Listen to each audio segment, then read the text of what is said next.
আমাদেরই মিছিল নিকট অতীত থেকে অনন্তকালের দিকে। আমরা বদর থেকে উহুদ হয়ে এখানে শত সংঘাতের মধ্যে কাফেলা এসে দাঁড়িয়েছি। কে প্রশ্ন করে আমরা কোথায় যাব? আমরা তো বলেছি আমাদের যাত্রা অনন্তকালের।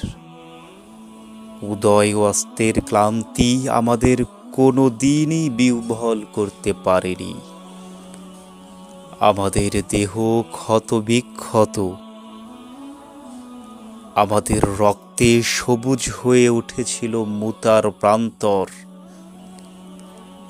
পৃথিবীতে যত গোলাপ ফুল ফোটে তার লাল বর্ণ আমাদের রক্ত, তার সুগন্ধ আমাদের নিঃশ্বাস বায়ু। আমাদের হাতে একটি মাত্র গ্রন্থ আল কোরআন। এই পবিত্র গ্রন্থ কোনো দিন কোনো অবস্থায় কোনো তৌহিদবাদীকে থামতে দেয়নি। আমরা কি করে থামি?